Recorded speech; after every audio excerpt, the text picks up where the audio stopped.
Hello प्यारे बच्चों, आज की इस वीडियो में देखेंगे 8th ग्रेड अभ्यास पुस्तिका 2024-25 की आपकी न्यू बुक है कक्षा 7 विषय सामाजिक विज्ञान की। तो चलिए आज की इस वीडियो में देखेंगे अध्याय 2 में आपका दिया है हमारी पृथ्वी के अंदर। पहला प्रश्न आता है आपका अवसादी सेल का उदाहरण है, तो आपका उत्तर हो जाएगा ए नंबर बलुआ पत्थर। दूसरे में है पत्थरों का उपयोग किस खेल में होता है, तो आपको उत्तर में लिखना है बी नंबर चिबिड्डी स्टापू या किटकिट। इसके बाद आता है आपका तीसरा में है ईंधन के रूप में उपयोग नहीं किया जाता है, तो आपका उत्तर हो जाएगा डी नंबर लोहा। चौथे में ग्रेनाइट उदाहरण है, उत्तर होगा आपका अग्नि सेल।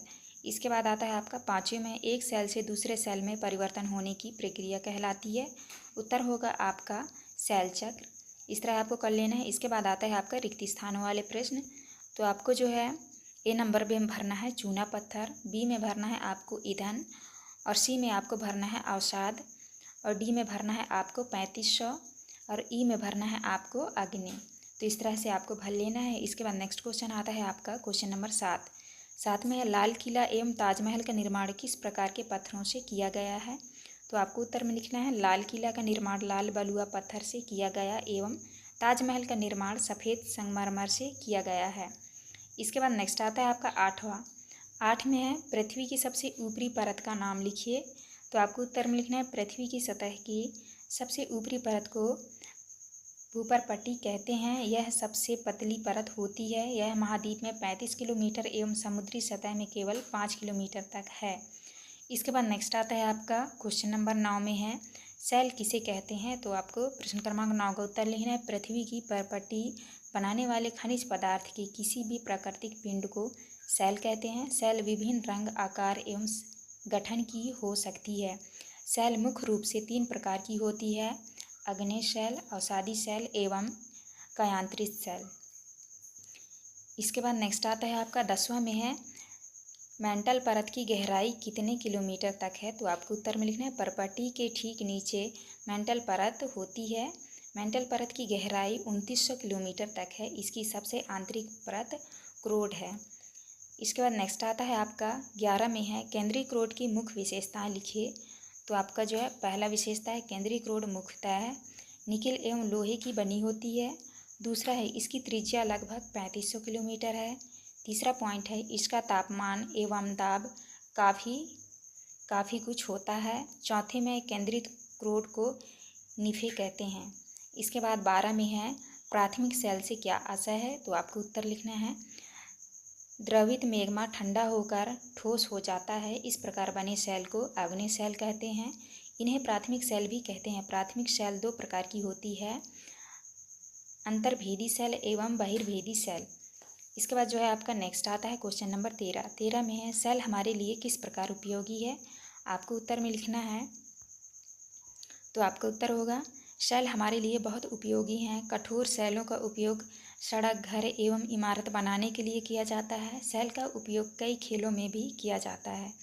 इसके बाद नेक्स्ट आता है आपका 14 नंबर में है दैनिक जीवन में हम खनिजों का उपयोग कहाँ कहाँ करते हैं, उत्तर करना है आपको दैनिक जीवन में हम खनिजों का उपयोग ईंधन की तरह उद्योगों, औषधि एवं उर्वरक में करते हैं, जैसे कोयला, प्राकृतिक गैस एवं पेट्रोलियम, लोहा, सोना, एल्यूमिनियम आदि।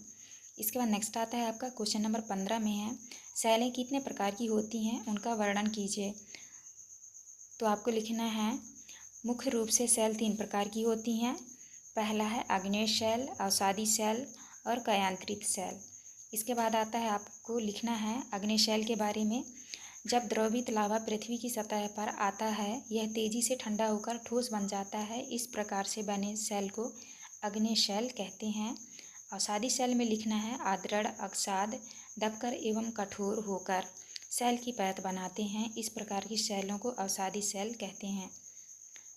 इसके बाद नेक्स्ट आता है आपका 16 में है सेल चक्र क्या होता है, चित्र बनाकर समझाइए, तो आपको लिखना है, तो आपको इस तरह से चित्र बना लेना है और आपको लिखना है किन्हीं निश्चित दशाओं में एक प्रकार की सेल चक्रीय तरीके से एक दूसरे में परिवर्तित हो जाते हैं। एक सेल से दूसरे सेल में परिवर्तन होने की इस प्रक्रिया को सेल चक्र कहते हैं। तो इस तरह से जो है आपको चित्र बना लेना है और लिख लेना है। जैसे यहाँ पे लिखा है मैग्मा, अग्नि सेल, अवसादी सेल, कायांतरित सेल। तो इस तरह आपको देख के कर लेना है। इसके बाद नेक्स्ट आता है आपका क्वेश्चन नंबर 17 में है पृथ्वी के आंतरिक भाग का नामांकित चित्र बनाइए। तो आपको जो है पृथ्वी का चित्र बनाना है, तो आप जो है इस तरह से देख के बना लीजिएगा और आपको जो है इनमें नाम भी दर्शा लेना है जैसे ही लिखा है। तो आप देख के अच्छे से कर लीजिएगा। इसके बाद नेक्स्ट आता है आपका प्रश्न क्रमांक 18 में है जीवाश्म किसे कहते हैं। आपको उत्तर में लिखना है सैलों की परतों में दबे मृत पौधों एवं जीव जंतुओं के अवशेषों को जीवाश्म कहते हैं। जीवाश्म पृथ्वी के अंदर और चट्टानों में मिलता है। 19 नंबर में है अग्नि एवं कायांतरित सेल में उदाहरण सहित अंतर लिखिए। तो आपको लिखना है अग्नि सेल। जब द्रवित लावा पृथ्वी की सतह पर आता है यह तेजी से ठंडा होकर ठोस बन जाता है। परपटी पर इस प्रकार से बने सेल को अग्नि सेल कहते हैं। उदाहरण के लिए आपका होगा बेसाल्ट। कायांतरित सेल में लिखना है अग्नि एवं अवसादी सेल उच्च ताप एवं दाब के कारण कायांतरित सेलों में परिवर्तित हो सकती है। उदाहरण के लिए चिकनी मिट्टी स्लेट में एवं चूना पत्थर संगमरमर में परिवर्तित हो जाता है।